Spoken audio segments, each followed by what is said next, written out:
All right, Shalom. First and foremost, I want to give all praise, glory, and honor unto Yahweh, Bahashim, Yahweh Shai, Bahashim, Harakah HaKodash. A double honors unto the apostles and elders of JMS Great Millstone, and a sincere Shalom to Yakin bringing out this word in diligence and in truth. And as you see, the title of the article, the lesson, says the New START Treaty. It's like the New START nuclear treaty is over. War is on the brink, man. And it's the spirit. Yahweh Shai has been having me, go go in on this topic, especially the beginning of this year. Ultimately the New START Treaty, the New START Nuclear Treaty was, and I'll go into it just to get some information before the precepts come out. It says the U.S. Russia New START Nuclear Arms Control Treaty expires, and it expired today. It says the world's two largest nuclear superpowers no longer have limits on their arsenal, and that's ultimately what the New START Treaty did. You know, so let's grab some information in chat. It says what the New START did. It says the New START in 2011 to 2026 limited 1,550 deployed strategic nuclear warheads, 700 deployed delivery system ICBMs, SLBMs, bombers, on-site inspections plus data exchanges. It didn't eliminate nukes, but it slowed the arms race and made intentions visible. So ultimately, this is now done, right? So we understand it's slowing the arms race. Now that arms race is going to be sped up, right? It's going to be sped up to the point where you're about to see a major shift in, the U.S. and Russia beef up their nuclear systems, man, right? And it's beautiful because we see that all hell is soon about to erupt, man, right? It's no coincidence. It's Yahweh Bashim Shah's perfect timing that with one of the woes of civil unrest being prevalent here in America, that you also have what? The MOTB about to be established. You're about to have nuclear arms, and another health lockdown, all at the same time, man. Prophecy is speaking, as the scripture tells us, man. As the scriptures say, but the end it shall speak. Hey, if it's not clear to you that prophecy is speaking, matter of fact, let's grab that. All right, if it's not clear to you that prophecy is moving, it's coming from the book of Habakkuk 2. I'm going to start at the top. It says, and I'll stand upon my watch and set me upon the tower, and will watch to see what he will say unto me, and what I shall answer when I am reproved. And the Lord Yahweh answered me and said, write the vision and make it plain upon tables, that he may run that readeth it. For the vision is yet for an appointed time, but at the end it shall speak and not lie. Though it tarry, wait for it, because it will surely come. It will not tarry. When we read this in the NLT, verse 3, it says the vision is for a future time, right? And we happen to be in the future times as of right now, man, right? It says it describes the end, right? The end of what? The end of Esau's age and the beginning of Jacob's. It says, and it will be fulfilled. If it seems slow in coming, wait patiently, for it will surely take place. It will not be delayed. And right now you see that this is no longer being delayed, man.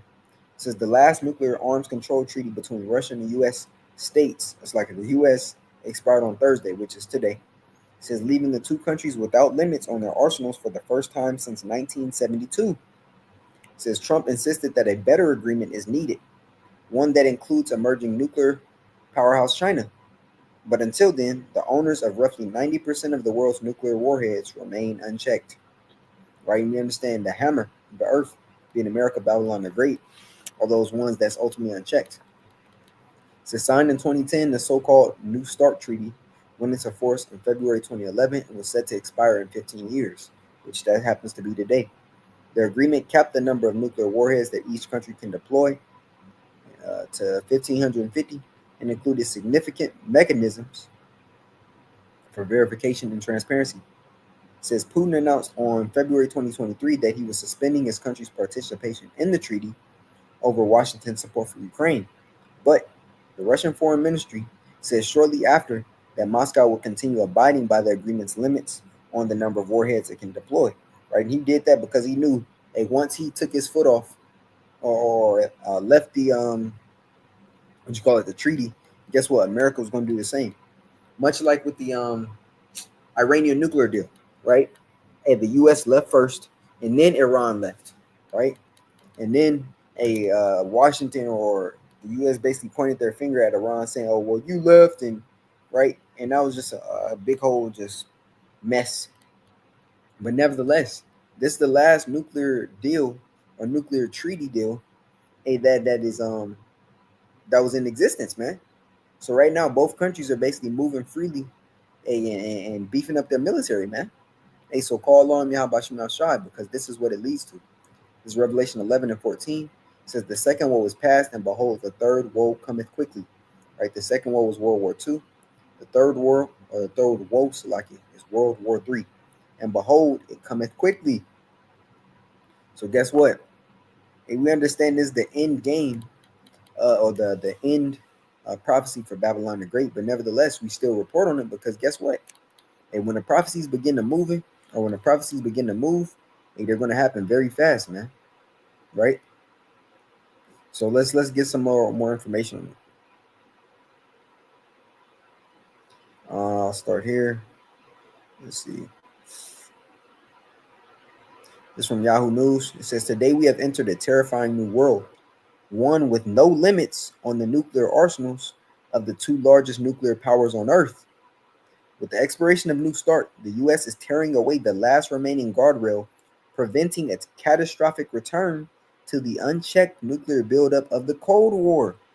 And history has already shown us where that road leads. Woo! Hey, so he knows, man. He knows that this is it, right? It says Moscow and Washington have been locked in a tense back and forth over Russia's continuation of its war in Ukraine, which Trump has sought to end since he began his second term, quote unquote, right? Let's get to the point, man. Oh, that's it. Let's get some more. All right, I'm going to go here to this article.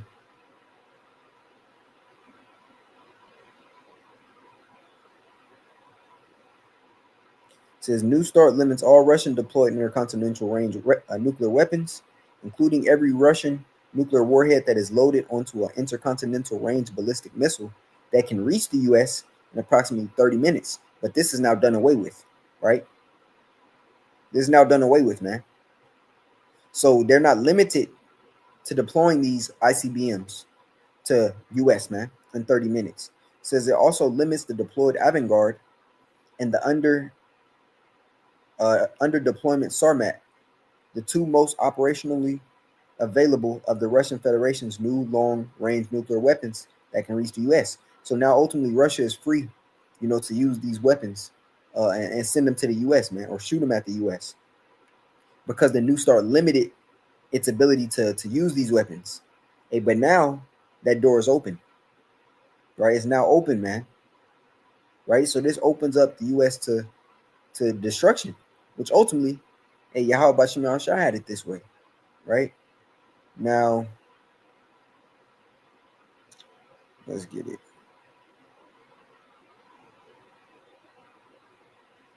It says ballistic missile launches. The treaty provides for pre-launch notifications of the launch of treaty-accountable ballistic missiles. This is also consistent with both parties' obligations under the 1988 Ballistic Missile Launch Notification Agreement. It's thrown out the window now, man. Thrown out the window. Right? Under the New START, each party had to provide 48 hours notice before a solid-fueled ICBM leaves a production facility. They have to provide notification of its associated base or facility. They have to provide notification when missiles became deployed or non-deployed and sent to facilities. And so now they're able to basically move without warning or giving an update to how strong their military presence is, how strong their nuclear capabilities are, and the number of ICBMs and or nuclear weapons that both countries have. So they're free to just basically get stronger, man. To get up their nuclear capabilities to the point where they believe they'll be the strongest upon the earth. So let's grab this precept out of the book of Ezekiel, the 21st chapter. It's Ezekiel 21 and 8, and it says, and again the word of Yahweh by Hashem Yahushai came unto me, saying, Son of man, prophesy, and say, Thus saith the Lord, say, a sword is sharpened, and is also furbished. One second, I want to grab this precept in the book of Isaiah 9.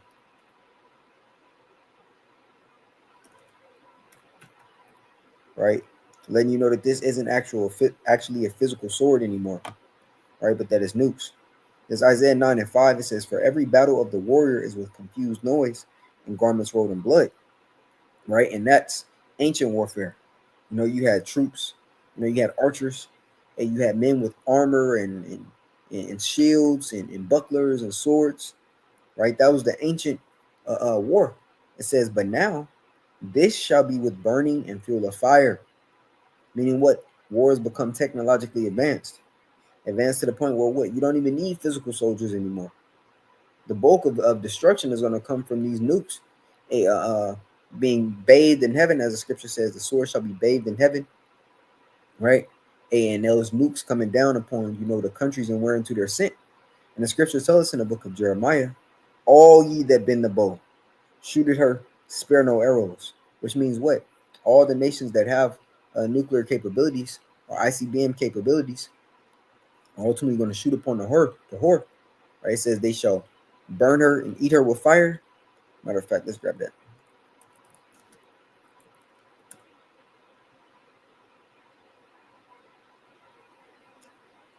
So they shall eat her flesh.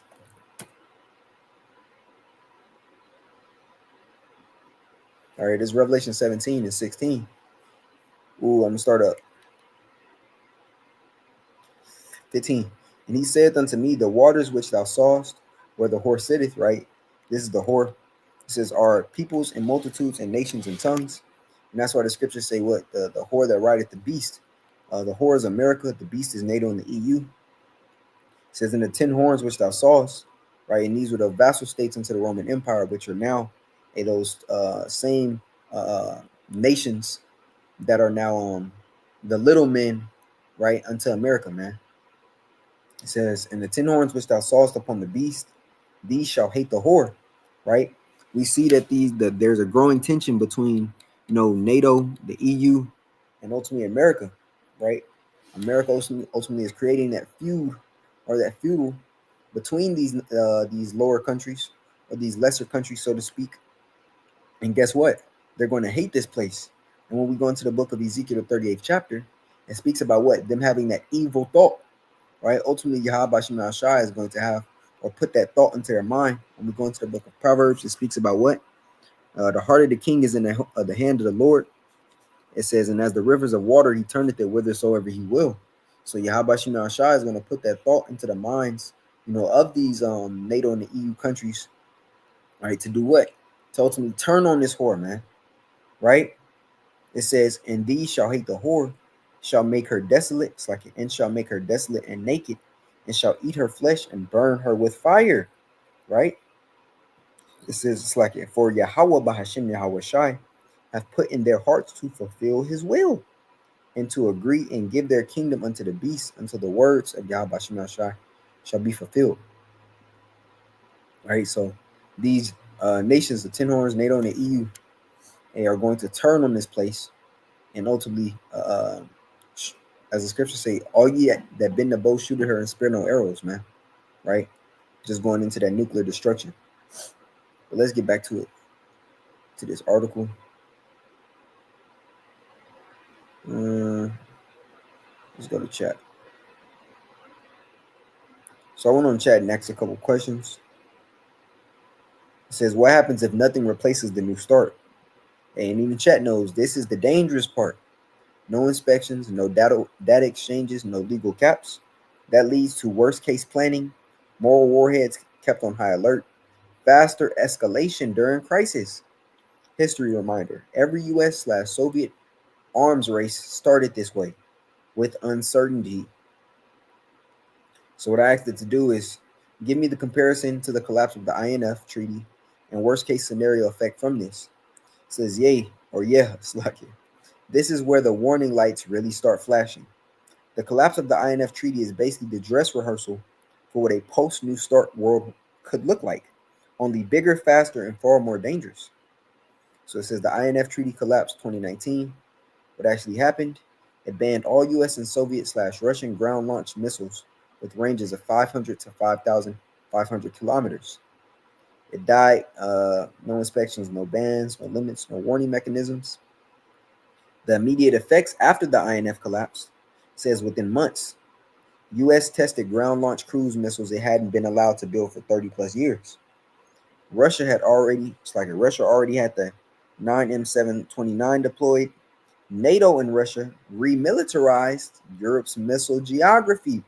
And how did they what you call it? How did they set it up? And where did they point their missiles? Right? We understand they didn't point them to Russia. They pointed them to where? The U.S. Since Asia became a new missile theater, China was never bound by the INF. Right? So basically, this allowed China to beef up their nuclear presence, man. It's like their nuclear military presence. Matter of fact, that's why the scripture says what it says in the book of Joel. Let's grab this real quick. How it speaks about Satan, let the weak say I'm strong. Here we go. This is Joel 3:9. And it reads, proclaim ye this among the Gentiles, prepare war, wake up the mighty men, let all the men of war draw near, let them come up. Beat your plowshares into swords and your pruning hooks into spears. So ultimately, by Russia and the U.S. Being bounded or bonded, I should say, by that INF, it allowed China to get stronger, right?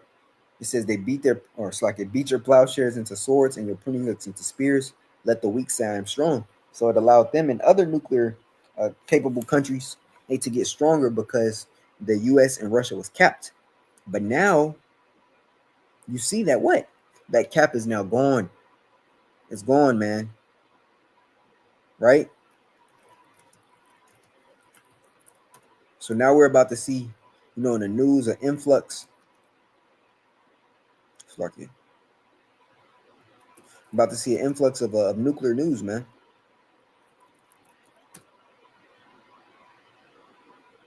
About to see an influx of nuclear news.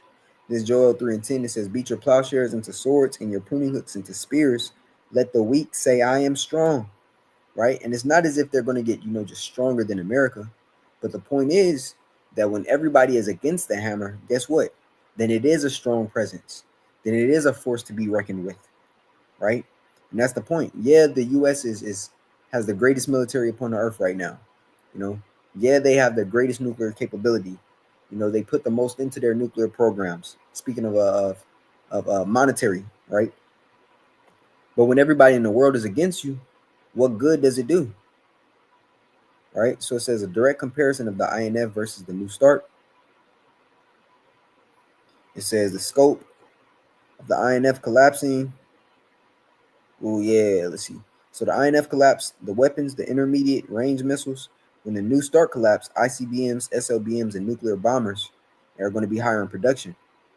Right? Thousands of warheads are now going to be, able to be built. It says it's the time of escalation it took the INF collapse months. It says it takes the New START collapse weeks to months. Right? Human survival impact with the INF collapsing was severe, but the human survival impact of the New START is existential, man. Let's look up that word existential.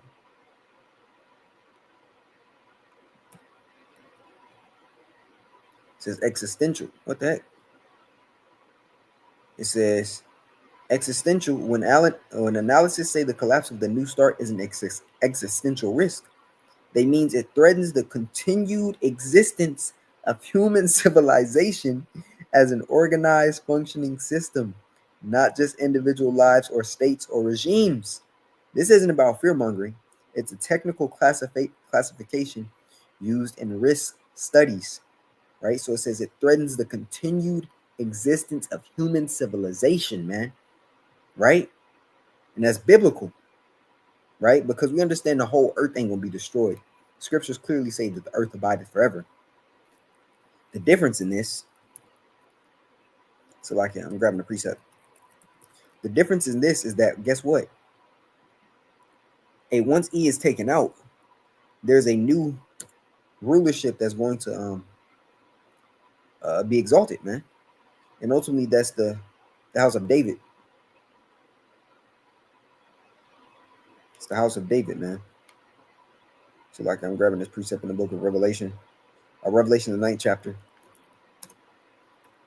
right? Because it speaks about these missiles. Matter of fact, I got to grab this, and I'm going to grab this precept here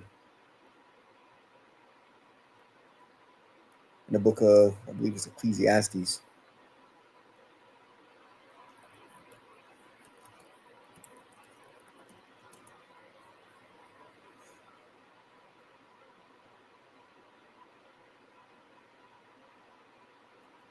It's like it's Joel too. I said Ecclesiastes.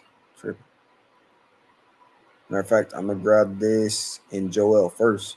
No, I'm gonna grab this in Revelation first. It's Revelation 9 and verse 16. It says, "In the number of the it's like in the number of the army of the horsemen, right? Which is speaking about nuclear missiles. Hey, Jay could think we lying all we want. Guess what? It will come to pass, man. You don't have to believe it. For what if some did not believe? Shall their faith make the Most High? Shall their unbeliefs, like their incredulity, make the faith of the Most High without effect? Hey, Yahweh forbid, man. Yea, let the Most High be true and every man a liar. Hey, scoffers are just going to receive the judgment in which the scriptures say, man. Hey, you don't got to believe it. Babe, when tongues consume in holes and eyes consumes in the mouth, it's like when when the eyes consume in holes and tongues consume in mouths. Hey, guess what, man? Hey, you got to eat those words. Every idle word that men shall speak, they shall give account of in the day of judgment. Thus saith Yahweh Bashim Yahushai.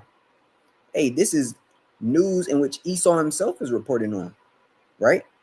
The algorithm don't just talk about nuclear destruction, man. You know, he's programmed it to understand the time of historical events, right? So that's what it is, man. It says Revelation 9 and 16. It says, "In the number of the army of the horsemen were 200,000, and I heard the number of them." So speaking of the missiles, right? And when you read it in the NLT, it says, "And I heard the size of their army, which was 200 million mounted troops." Those are the missiles, man.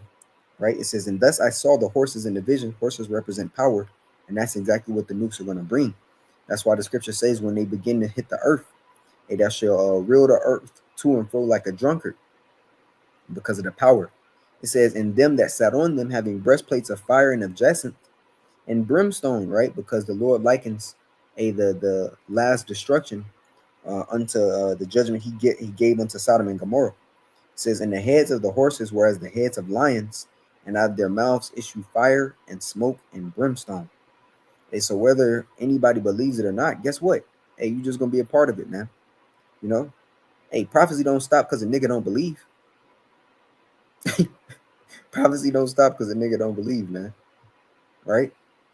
This Joel 2 and 3. It says, "A fire devoureth before them." So what is it speaking about? Nuclear missiles, same topic. "And behind them a flame burneth. The land is as the Garden of Eden before them," right? A place of what?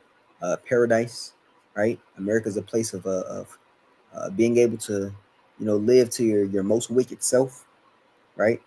A land of just covetousness, a land of lasciviousness, a land of gluttony, a land of just pure wickedness, man. It says, "As the land is as the Garden of Eden before them, and behind them a desolate wilderness.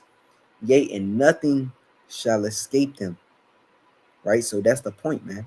Nothing shall escape them. When they begin to be shot into all the ends of the earth, the same niggas that scoff are going to be looking up if you make it that far, if the Lord allows you to make it that far to receive that judgment. Those same men and women who were talking shit on comment boards, who were posting TikToks and videos from their phone, mocking and talking mess about Yahweh Shemel Shai, about the Lord, about his men. Hey, you got to eat that fire, man. You got to eat it. You got to eat it, man. You know? So we not going to be mad at it. A nigga scoffing because we understand judgment. Right? This is Nahum 3 and 3. Matter of fact, I'm going to start at the top. "Woe to the bloody city. It is all full of lies and robbery. The prey departeth not. The noise of a whip and the noise of the rattling of wheels and of the prancing horses and of the jumping chariots. The horseman lifted up both the bright sword and the glittering spear. Let's hold this and go into the book of Ezekiel, 21st chapter. It says, Again, the word of Yahweh Shai came unto me, saying, Son of man, prophesy and say, Thus saith the Lord, a sword is sharpened and also furbished. Right? And with the new start being done away with, it's allowing these nations to what? Furbish or perfect, right? Their missiles, man. It's allowing them to perfect it. They're not just creating these nukes to put them in a museum, as our apostles always say, man. No, they're getting it ready so they can shoot them, right? It says, let's keep going.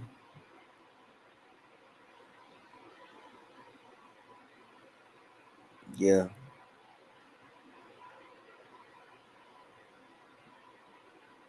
Sheesh.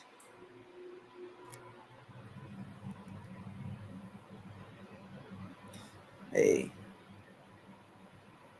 that's the spirit, man. Let's keep going. It says, launch on warning becomes dominant again without transparency. Early warning systems regain supremacy. Decision time shrinks from minutes to seconds. False alarms become catastrophic. Cold War reminder, 1983. Soviet false alarm nearly triggered nuclear war. That was with treaties and calmer leadership. Now imagine hypersonics, cyber interference, AI-driven warning system. One glitch could end everything. Nuclear weapons normalized in military doctrine. The worst case is limited nuclear use becomes thinkable again. Tactical nukes reintroduced to European planning. Nuclear threats become routine signaling tools. The chain reaction, other nuclear states follow. Once the two largest arsenals go unconstrained, China accelerates buildup. India responds to China. Pakistan responds to India. North Korea justifies expansion. The threshold states rethink restraint. Hence, the weak saying I am strong, and ultimately what? The beast hating the whore, having that evil thought and shooting upon her. It's so plain. So plain, man. It says why the New Star's collapse is worked in the INF. Um, the New Start collapse risk ending the era of nuclear restraint entirely. The danger isn't aggression, it's miscalculation under uncertainty. Right?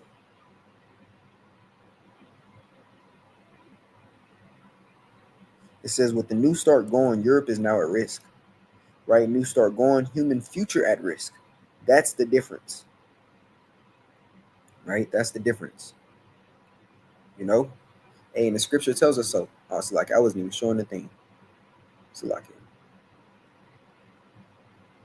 Right? With the New Start, now it says human existence is at risk, man. Human future is at risk. So going back to Ezekiel 21:9, Son of man, prophesy and say, Thus saith Yahweh, say a sword is sharpened and is also furbished. It is sharpened to make a sore slaughter, it is furbished that it may glitter. Should we then make mirth? It contemneth the rod of my son as every tree. Right? It says, and he hath given it to be furbished, that it may be handled. The sword is sharpened and it is furbished, to give it into the hand of the slayer. Right? So this is what's occurring, man. This is what's occurring. Seeing if it's more information here.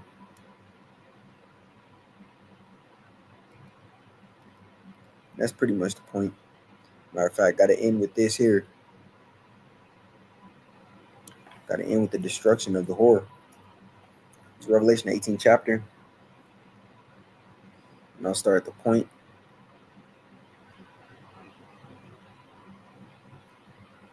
18:5, and it reads, For her sins have reached unto heaven, and Yahweh hath remembered her iniquities. Reward her even as she rewarded you, and double unto her, double according to her works.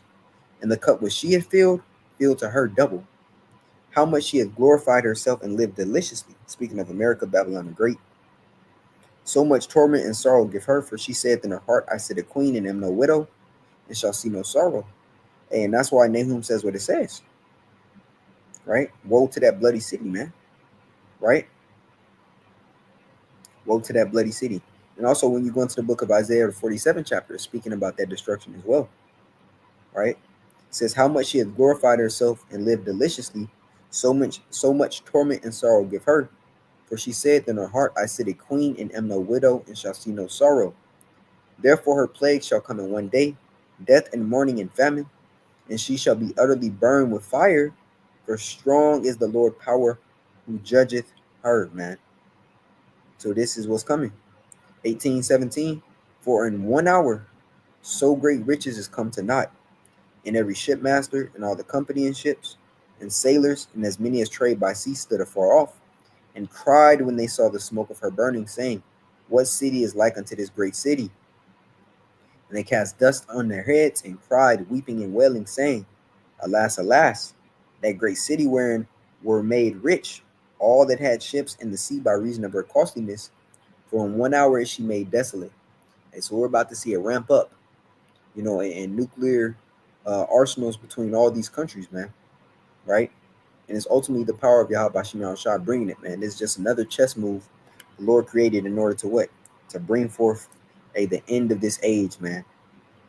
And so, Lord, willing, this lesson was edifying into the body. I want to give all praise, glory, and honor unto Yahweh, Bahashim, Yahweh Shai, Bahashim, Harakah and double honors unto the apostles and elders of GMS Great Millstone, and a sincere shalom to Yaki and bringing out this word in diligence and in truth. Shalom.